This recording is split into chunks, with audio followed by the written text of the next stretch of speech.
know, when you go into the outdoors, there are a few things you should always consider taking with you. Insect repellent, sunscreen, first aid kit. But what if you forget them? Well, I'm going to introduce you to some of the things you can find in nature's own pharmacy. This is a great one to start with. This is greater plantain. The Indians had a name for this. They called it white man's footprints because it likes to grow beside the hard-packed trails, just like the first settlers in America made. Well, we can use this for treating slow-healing wounds, and the way we use it is simply to wrap it around the wound and bind it on, and it acts like a medicinal poultice. But you have to be careful. You must wash the leaf first, because the leaf itself might be covered in harmful bacteria. This is yarrow. Now, this has been used by soldiers for hundreds of years for treating wounds. So what did they do? Well, they take the leaves, and the leaves bruised were applied as a poultice to wounds. The other thing you can do with these leaves is to rub them up. And that liberates an aromatic scent, and that rubbed on your skin acts as an insect repellent. This is meadowsweet, and if I get a headache outdoors, this is my emergency cure for it. Now, the flowers and the leaves have been used in a herbal tea to treat fevers for centuries, but it's the root I'm interested in. You can see the root's very pink and red, and if I break it, it smells just like germaline. One of these roots, chewed and swallowed, is a very good emergency cure for a headache. Now, this is a plant that everybody knows about, the dock leaf. You know, if you get stung, what do you look for? A dock leaf. But most people just take a leaf and rub it on the stings. But that can be not such a good way of treating a nettle sting because you can break the skin. A much better way of using the dock is like this. Take several of the leaves, fold them up into a little bundle and tear them, just a little bit. Rub them between your hands and then start to squeeze. It takes a few seconds, but there comes the medicine. Now that is what you should rub on the nettle stings, and it has an almost instant soothing effect.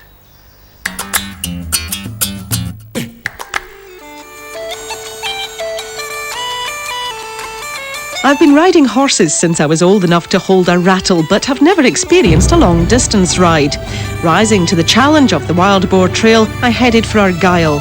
Day one, we leave Auchendrain on the old Drovers Road over the hills to Culnure. The second day begins in Kilmartin Glen, then on to Carnassery Castle, Crinan Beach and Dunadd. All in all, 60 miles. It really is a great way of seeing the Scottish countryside trail riding, isn't it? It really is. I think it's one of the best, you know, it's the way to see it. So could just about anybody come on a trail ride, or do you need to know how to ride a little? You need to know a bit. You do need to know a bit. We can always give you lessons for a couple of days to bring you on to it, you know. If somebody's not quite sure of themselves, that's no problem at all. So how do you go about picking a horse? I mean, what have I got to ask? The character of you, okay, Ask's very quiet, you know, he's very calm, but he's got fire in him. He's got fire in his system. And you have too. You can tell that. Nobody's ever said that about me before.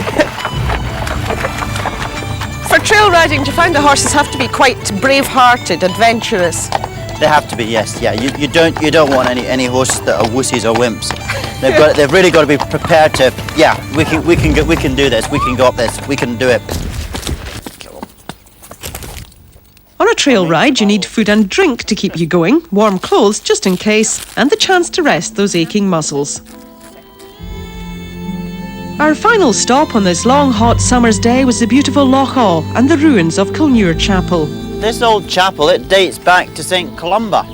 It's very ornate, isn't it? Isn't it the lovely? work here. It's lovely, isn't it? Should we jump off and have a look round? I'm ready to stretch my legs a bit. Whoa! Oh, I know, we need to do it. Ooh. There's quite a few sort of tombstones lying about. I mean, there's a couple over here. Legend has it they're actually from the Knights Templar from the Crusades, and that's why you see all the engravings on the top of them.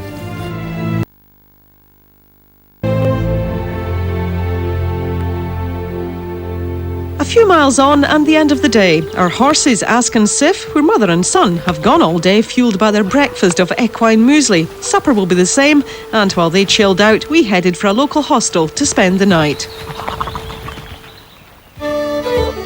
A new day and the chance to become even better acquainted with my four-legged friend. By 9 o'clock the next morning we were in Kilmartin Glen, also known as the Valley of the Kings, the site of some of the most important relics of ancient Scotland. I love the way that these standing stones just seem to almost pop up out of the Scottish countryside.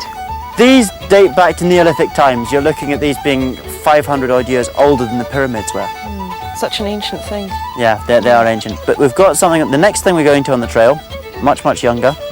We're going to have a look at that, shall we? Okay, lead on. Okay, thank you. Come on, good girl.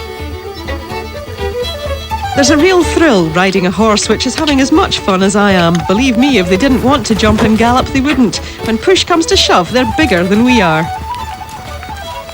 This castle was actually built in the mid-1500s. This was built for Bishop Carswell, and it was actually here that he translated the Bible into the Gaelic, because nobody in this area would speak English at that time. What about the horses, David? They must do this trail time and time again. Well, they're not too bad at all, no, because I mean they're getting to gallop and jump the jumps and do all the bits and pieces like that, and they've got the best bit to come yet, which is going down the beach. Oh, great! Come on. And they love the That'll beach. cool them off a bit, won't it? Oh, it certainly will, yeah.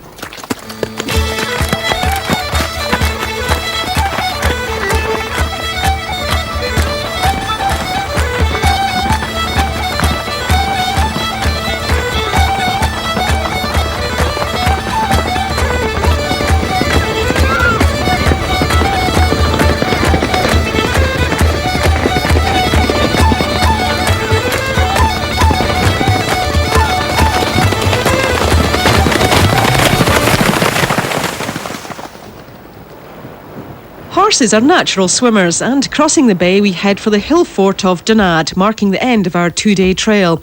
It's a sacred site. The first kings of Scotland were crowned here. Good girl, come on. You didn't Good expect girl. to go rock climbing today, did you? I'm sure it's all good for his thighs, isn't it, boy? Talking about thighs, how are yours doing after a couple of days of riding? Sore, but it's well worth suffering to get up here. This is very historical up here too. This is where the kingdom of Dunadd started. It's where the kings were crowned. You can see the footprint down there. We'll get off and have a look at it. So what have we actually got? Well, all that's left really is this footprint. They would stand with their foot in there, face bend croaking, and they would be anointed king. Well, give it a try. Well, you could Hey, do it. look at that. That's Look at that. perfect. For a That's perfect. face. Absolutely perfect. So what do you think it means then? It means you're going to be the next Queen of Scotland, obviously. So how many miles have we done? We've done 60 miles in the last 2 days. No wonder I'm sore. No, it's not surprising, is it? But it's worth it to come here. And this is the hill where it all started in Scotland. So the capital of the Scots of Dalriada. That's it. It all started here. I like being here, you know, It's lovely, isn't in the it? sunset. Beautiful spot. Yeah.